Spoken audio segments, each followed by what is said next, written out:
Sahabat DKB, kita jumpa kembali dalam acara Wasiat Kekal berupa renungan firman Allah yang memandu kehidupan kita. Saya Pendeta Arlianus Larosa. Renungan kita pada hari ini Rabu 7 Februari 2024 ditulis oleh rekan saya Pendeta Mungki Sasmita dari GKI Sangkrah Solo dengan judul Prioritas Utama. Didasarkan pada Injil Markus pasal 3 ayat 7 sampai ayat yang ke-12. Dan yang akan menjadi pusat permenungan kita pada hari ini adalah Markus 3 ayat 7 sampai 8a. Sebelum membaca Alkitab, mari kita berdoa mohon pimpinan Roh Kudus. Kita berdoa. Ya Roh Kudus, tuntunlah kami supaya kami dapat mengerti apa yang kami baca dan dengarkan. Dan oleh itu kami boleh berjalan terus dalam terang firman Allah sehingga kami dapat kuat menghadapi tantangan-tantangan dan dapat menghindari godaan-godaan yang akan menghancurkan hidup kami. Dalam nama Tuhan kami, Yesus Kristus. Amin. Saya akan bacakan bagi kita Markus pasal 3 ayat 7 sampai 8a. Dengarkanlah firman Tuhan. Kemudian Yesus dengan murid-muridnya menyingkir ke danau dan banyak sekali orang dari Galilea mengikutinya, juga dari Yudea, dari Yerusalem, dari Idumea, dari seberang Yordan, dan dari daerah Tirus serta Sidon.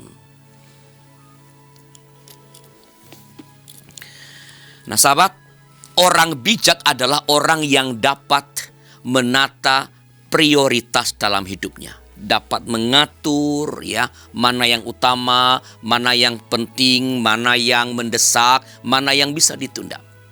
Yang menjadi prioritas utama tentulah segala sesuatu yang menyangkut kepentingan-kepentingan yang lebih besar, kepentingan-kepentingan yang lebih luas. Dengan demikian, kehidupannya sungguh akan bermakna bagi orang banyak, bagi banyak orang. Itulah juga yang dilakukan oleh Tuhan Yesus. Dalam perikop sebelumnya kita mendapati orang-orang Farisi dan para pendukung Herodes berencana membunuh Yesus. Di ayat pasal 3 ayat 6 dari Injil Markus. Lalu Yesus menyingkir. Apakah ia melarikan diri? Sahabat, kata menyingkir anachoresen dalam bahasa Yunani biasanya memang memiliki arti menarik diri dari bahaya. Tetapi dalam kaitan dengan teks Injil Markus yang kita baca ini, Yesus sama sekali tidak melarikan diri dari bahaya.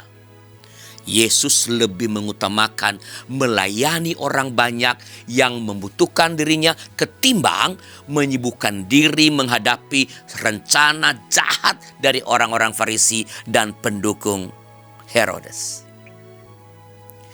Yesus menempatkan orang banyak sebagai prioritas utama di dalam pelayanannya. Sahabat, dalam hidup ini bisa saja ada orang yang tidak menyukai kita dengan berbagai-bagai macam alasan. Namun, tidak sedikit juga orang yang membutuhkan kehadiran dan pelayanan kita. Berfokus pada orang-orang yang tidak menyukai kita hanya akan menghabiskan energi dan waktu kita secara sia-sia. Hidup ini singkat, sahabat. Marilah kita menata prioritas kita secara bijak. Pakailah waktu yang ada untuk memberi perhatian dan pelayanan kepada mereka yang membutuhkan. Dengan demikian, hidup kita akan menjadi berkat. Mari kita berdoa.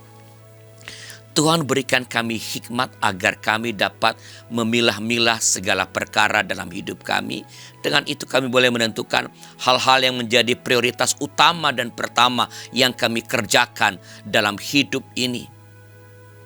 Arahkan hati kami bukan pada hal-hal yang mengganggu, hal-hal yang kecil, yang mungkin menyakitkan. Melainkan arahkanlah hati kami pada hal-hal yang besar, yang berdaya guna bagi banyak orang, yang mendatangkan kebaikan-kebaikan, yang mendatangkan kegembiraan-kegembiraan. Kami berdoa bagi orang-orang yang berjuang untuk keadilan. orang-orang yang bekerja di kalangan masyarakat kecil yang memperjuangkan kehidupan yang lebih layak atau keadilan bagi mereka. Tentu banyak tantangan. Mungkin ada yang mencemooh. Beri mereka hikmat.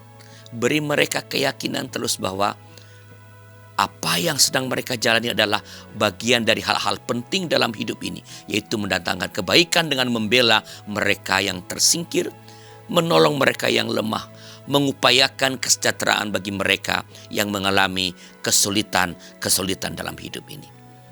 Dan biarlah kami semua boleh mengambil bagian dalam upaya-upaya dalam karya-karya besar Tuhan dengan menolong sesama kami, orang-orang yang membutuhkan pertolongan kami.